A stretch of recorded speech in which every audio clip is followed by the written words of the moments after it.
គ្រប់គម្រោងដ៏អស្ចារ្យគឺចាប់ផ្ដើមពីចក្ខុវិស័យដ៏អស្ចារ្យគម្រោង ML Scenery ចក្ខុវិស័យនោះនឹងក្លាយជាការពិតយ៉ាងលឿនជាងអ្វីដែលបានរំពឹងទុកបច្ចុប្បន្នការសាងសង់ក្នុងគម្រោងបានឈានដល់ 65% ហើយខ្លោងទ្វារចេញចូលគម្រោងបានបញ្ចប់ការសាងសង់ហើយគ្រប់ផ្លូវទាំងអស់ក៏បានចាក់បេតុងរួចរាល់ដើម្បីផ្ដល់ភាពងាយស្រួលនិងសុវត្ថិភាពក្នុងការធ្វើចរាចរណ៍សួនបណ្ដោះអាសន្នក៏បានរៀបចំរួចរាល់ផងដែរដើម្បីសម្រាកលំហែអារម្មណ៍ជាមួយនឹងទិដ្ឋភាពបៃតងដ៏ត្រជាក់ភ្នែកទៅថ្ងៃខាងមុខគម្រោងនឹងចាប់ផ្ដើមសាងសង់ Clubhouse Playground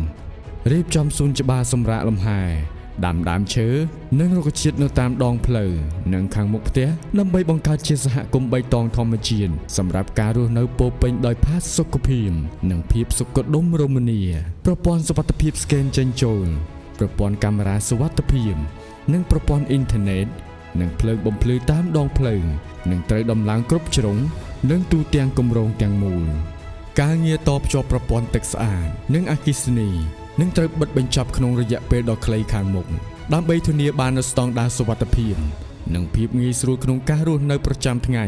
ទន្ទឹមគ្នានេះការងារសាងសង់ផ្ទះត្រូវបានយកចិត្តទុកដាក់និងពន្លឿនសន្ទុះនៃការសាងសង់ឲ្យបានឆាប់រហ័សដោយការគ្រោងទុំដើម្បីប្រែក្លាយឲ្យទៅជាសហគមន៍រស់នៅដ៏ទំនើបនិងសុខសាន្តត្រាណ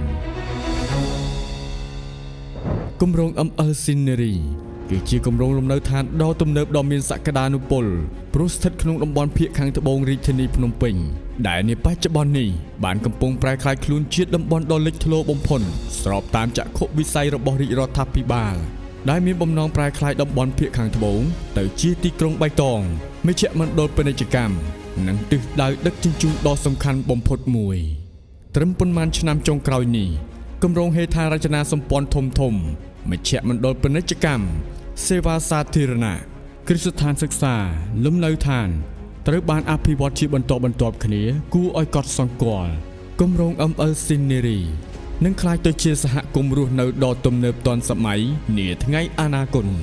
ចាប់ផ្ដើមអនាគតជាមួយគ្នាបុរី ML ធ្វើឲ្យជីវិតកាន់តែមានសុភមង្គល